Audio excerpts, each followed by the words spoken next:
Should I put my Blissey here or a shiny Wobbuffet? Welcome to 10 Gents. May I take your order? Why, yes. I would like to partake in your... Wait, Gent? What are you doing here? What? I work here. But you're a YouTuber. The whole point of YouTubing is to not work. Okay. This place is just a convenient Pokestop. I get first pick of all the free toys, and I get to keep all the free burgers at the end of the shift. Free toys, you say?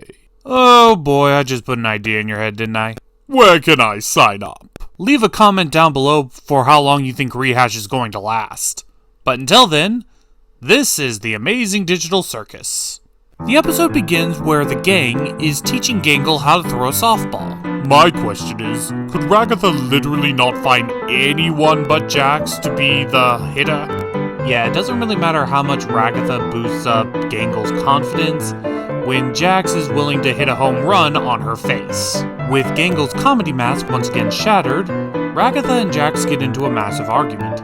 But then here comes Zooble, who says she has something for Gangle. Going through Zooble's toy box, she pulls out a mask that is roughly Gangle's size, shape, and form. A new, stronger, more confident comedy mask, Gangle actually feels normal while wearing it, in a good way, and she thanks Zooble for her kindness. But this kindness is immediately ruined by Jax and his sarcastic attitude. But enough standing around. Don't you know there's adventuring to be had? Alright, I'm already working the register and we already got a guy working the grill, so you're gonna be in charge of waiting tables. But wait, this is a burger joint, right? Why do you have somebody waiting tables? Don't ask me, ask the boss. Anyway, there's already some mess at table 3, so I'm gonna need you to clean it up. Why are you giving me orders? Because I'm your boss in both real life and at this job. I hold seniority. Now get to work, puppet. So Kane introduces us to the next adventure. The Curse of the Violent Psychopathic Butcher. Oh, that sounds awesome! But unfortunately we never get to see it because Pomni asks if they could skip horror-themed adventures for a while. And when Zooble asks why, Pomni explains what she experienced. And knowing that that specific adventure was made for Zooble, she has to ask Kane, why the hell do you think I would enjoy that? Kane does argue that he really doesn't ever know what they actually want, and he's doing his best to come up with his own adventures. And if they don't like it, then they could suggest a few. And then Zooble says they do, he just doesn't pay attention to them. And points out that they straight up have a suggestion box, which Kane admits he did forget about. So he rips it out of the wall and starts seeing what his gamers are asking for. But the first couple of ones aren't really all that adventure-based, and more of just punish people-based, since it's both for Jax and Zooble. Yeah, maybe if you actually wrote down what you wanted on adventures, and not just, write punishment games for people you don't like, maybe Kane would take it more seriously. Though I doubt it. But then he comes across Gangle's suggestion working a fast food restaurant. And he asks, would they want that? And of course Gangle says yes, because that feels the most normal suggestion. And so the adventure is changed to a hard day's work at Spudsy's restaurant. Of course! I'm already getting tons of ideas! That was weird. Okay.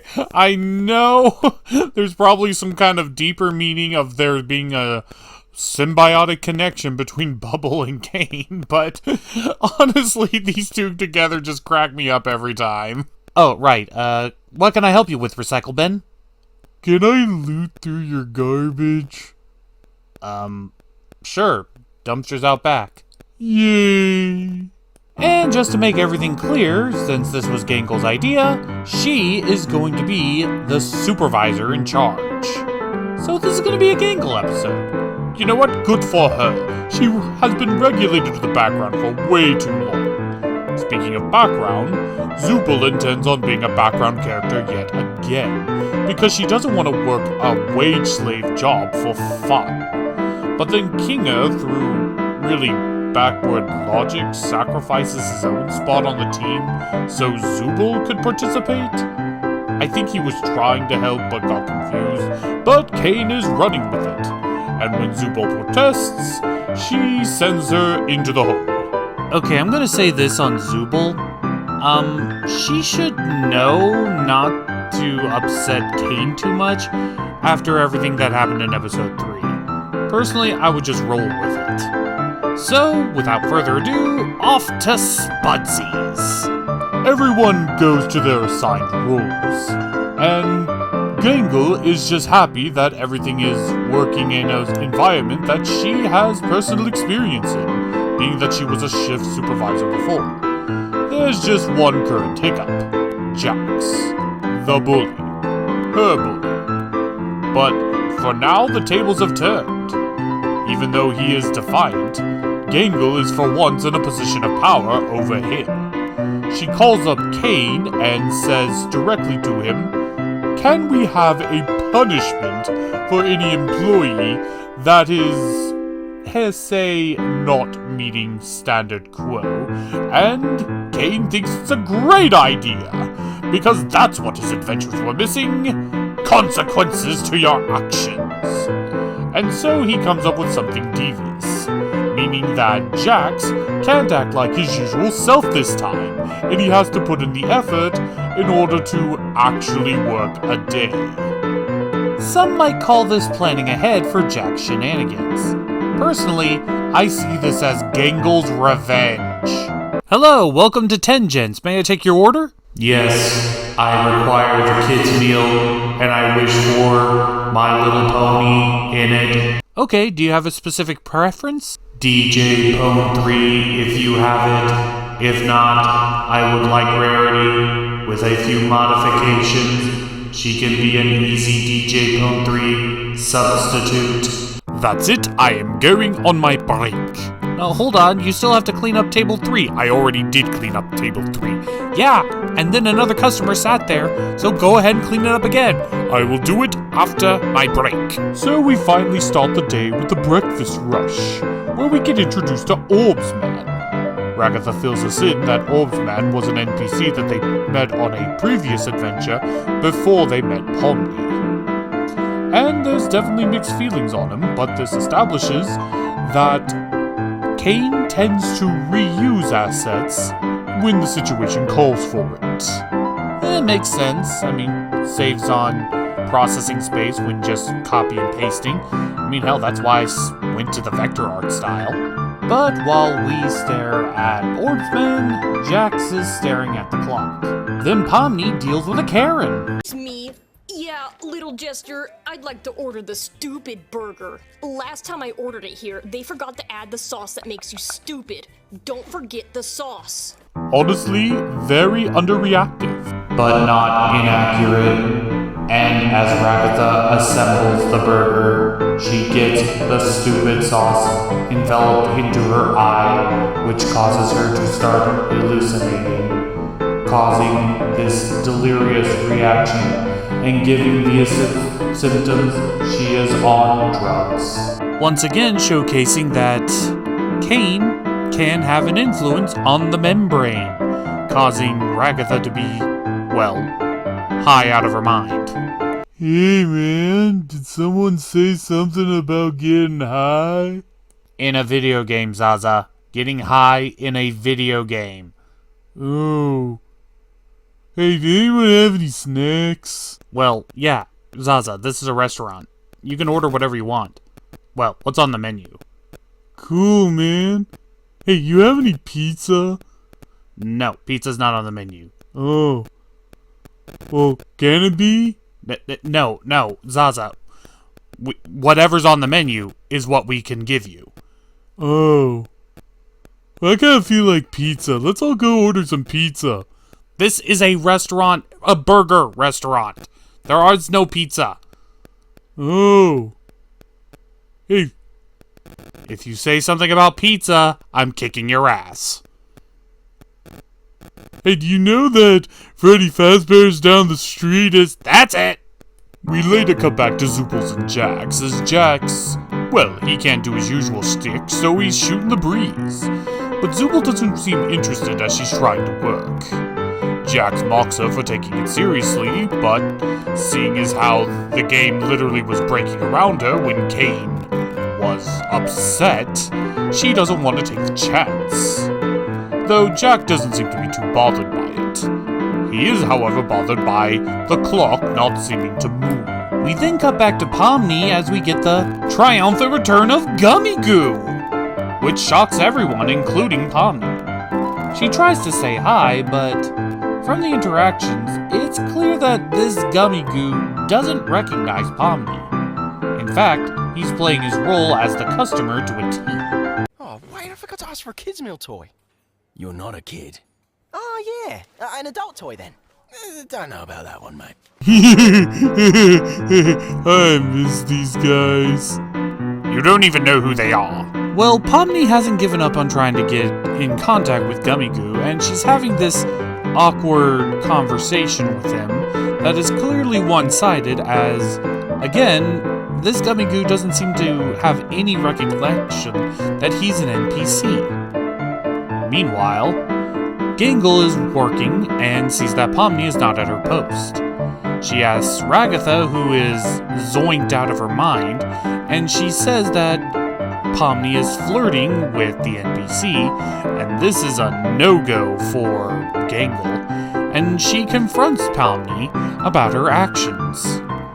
Pomni tries to say, "It's Gummy Goo, I just want to talk to him," but it's clear that our girl Gangle is starting to crack under whatever pressure she's feeling being the play supervisor. And thus, Pomni is forced to return to her station as it is lunchtime. You know that you've actually fed it, it's never going to leave. Well, that's the thing, I didn't feed it. I don't know where you got that bag of chips. So in comes the lunch rush, and Pomni is forced to deal with difficult customers. But even though she is busy out the wazoo, she is not about to let this chance with her and Gummy Goo get away, because she has no idea when another chance is going to present itself.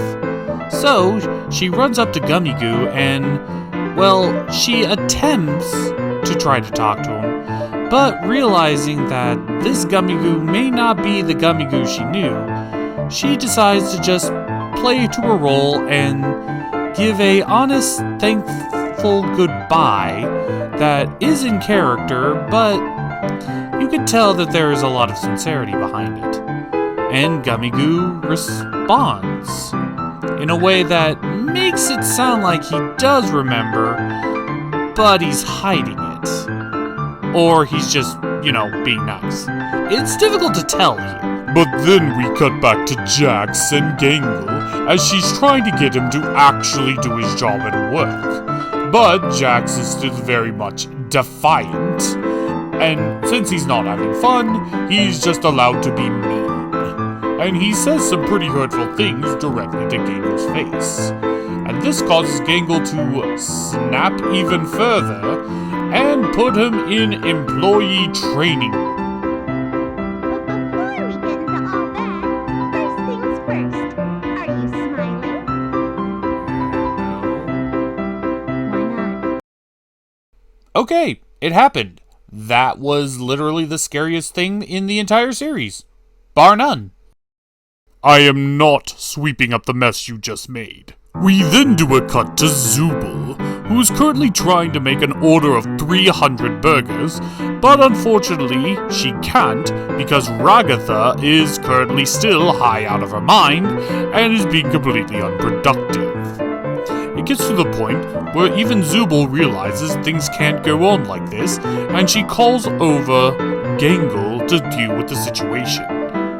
Gangle attempts to get Ragatha motivated to work again, but this is not the happy-go-lucky, can-do, cheery attitude Ragatha. This is the high out of her mind, speaking what's on her mind Ragatha. And she does say some pretty mean and hurtful things to Gangle, which causes Gangle to back off. Zooble notices, but doesn't say anything in the moment. Jax is allowed to break free from his containment and realizes still no time has passed, and he complains to Gangle some more. And Gangle is clearly starting to slowly lose their mind. Hours? 8?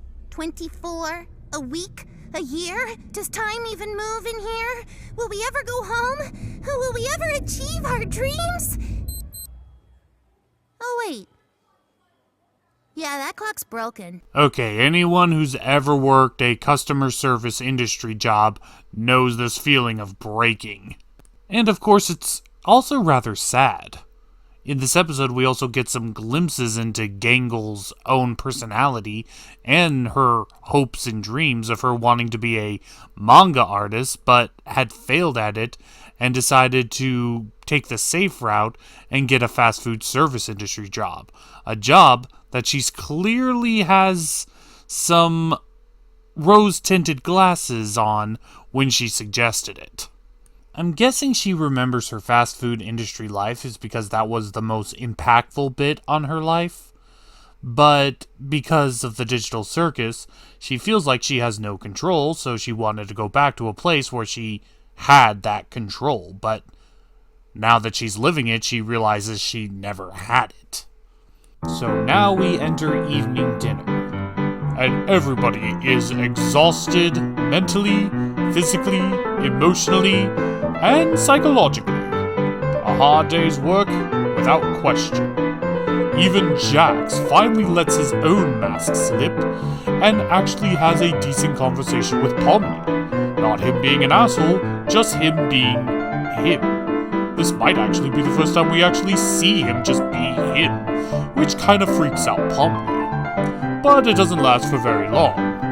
We get further along in the evening and we finally see Gangle take off her new mask and just allows herself to silently scream at the hard day she's had. But she doesn't realize she's right next to Pomni. And the two have another sit-down talk. This seems to be a reoccurring theme with Pomni. Almost every episode thus far, she's had a sit-down talk with somebody. I guess it's just Gangle's turn. She tries to get her to open up to try to alleviate some of that built-up, repressed, masked anger and sadness, but while Gangle does look like she's about to, she immediately puts on the happy mask and tries to be that chipper self. But we all know that is far from the case. But at long last, it's finally clock-out time. Jax is the first to leave, and he has a temporary moment where he puts his mask back on of sarcasm, but the moment he exits the facility, it's right back to the emotional stress of the whole day. And we see a very valid in-car crash out. Up next is Zooble. But instead of leaving right away, she decides to stick around in order to help poor Ragatha, who's still high as a kite. And so they both clean up, well, Zooble cleans up, Ragatha is present, and they both leave at the same time when Ragatha is about to pass out. Thus leaving Gangle all by herself, alone. That happy mask ain't so happy anymore, as the realization that her life as a, well, this clearly wasn't what she remembered it to be. It's hell. It was always hell. And at this moment in time, I think Gangle is on the verge of abstracting until she stops. She stops.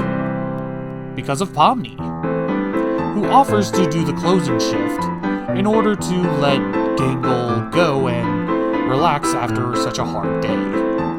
Gangle is timid about it, of course, but when Pomni shows no sign of backing down, Gangle accepts her offer, punches her time card, and sheepishly leaves, leaving Pomni to mind the store all by herself. Gee, a coworker that's actually willing to support me and help me out. I wonder what that... I'm still on my 15. You've been on your 15 for an hour now! So now that Gangle is free from the confines of her personal hell, she takes off of her comedy mask and chucks the damn thing into the sky. And then she starts smiling with her crying mask. It seems the two masks are reversed, as we get a weird cutscene, a montage of sorts, as the crying mask is happy, while the comedy mask is in tears. And I'm not entirely certain what this symbolizes. I'm sure there's many theories on it, but honestly I'm drawing a blank. But it comes to a close really quickly when she gets hit by an oncoming truck. She then cuts to an office where... Okay, the teapots. What is with the teapots? Why the teapots? Okay, we cut to Kane and Gangle in his office, where Gangle gets her employee evaluation of the day. And while he is pleasantly surprised, he did say that her leaving early and not closing her shift, as well as going crazy and running into oncoming traffic, was a negative on her score. And he does offer her to bounce the responsibility to somebody else because she was the supervisor, but she decides to take the blame for herself. Responsibly. And so her overall score is a B+. As well as everyone's score is funny enough a B+, except for Kinger, who, wow, It looks like Kinga had a hell of a day. riding bulls and an A+? Oh yeah, that's a good character. I really want to know what happened on his day. But with that, Gangle is free to go, and employee evaluations are done. Well, except for Pomni. I am such a good. Now we would comment on that spaz, but there's really not much of the episode left, and it seems like such a waste, so we'll just give our theories on Kane at the very end. So the gang finally gets some downtime after their adventure, and Gangle is all by herself, drawing, until she's approached by Zubul. Zubul asks what's wrong, and Gangle is perfectly honest. She feels as though everybody hates her for her little power trip with her new comedy mask, and how she screwed up. But Zubul reminds her that, no, she didn't really screw up, and yeah, the new mask didn't work, so what? They'll eventually figure out something, and no one actively hates her. Except for maybe Jax. But that's his own little turmoil. But regardless, no matter what, she does have a friend, and that's Zubul. And so, she encourages Gangle to get up, join the others, and bring her art. Because, you know, it's always fun to look at other people's art without consent. And that was yet another episode of the Amazing Digital Circus. Who would have guessed that we'd get such complex themes in an episode about fast food? Up until this point, Gangle has been more of a wallflower background character, as opposed to everybody else. So it's kind of nice to see her get her own episode dedicated to just her specifically, and to see her in a position where she doesn't have to be afraid of anything and can just be herself, with herself also being in charge of the establishment in question. We also get some background details about what she used to be in her interests when she was before the digital circus. So that means that she is the one character we know the most about next to Kinger and his wife. I think that this episode is definitely themed around the masks, both figurative and literal, that we wear in order to keep a positive outlook, though not necessarily reflective of what we actually feel underneath. With Jax being forced to take off the mask due to the stress he was under, Ragatha being forced to take off the mask because she was literally drugged, and Zubul even took off her mask of, well, Zubulness in order to show that she genuinely does care about others. And of course, the literal personification of wearing a mask to disguise your feelings, Gangle. But of course, once more, out of all the things we could talk about with the other characters, the one that I really want to hone in on still is Kane. He seems to be the most intriguing one because there's a lot of context clues throughout this episode. For instance, don't think it escaped my notice that he has pictures of bees on his desk, pictures that he drew. And this would be relatively weird if it wasn't for the fact that in the last episode he was drawing bees all over the place when having his little therapy session with Zubul. And let's not forget the teapots. What is with the teapots? It's also kind of weird that while everybody else got a B+, Kinga is the only one that got an A+.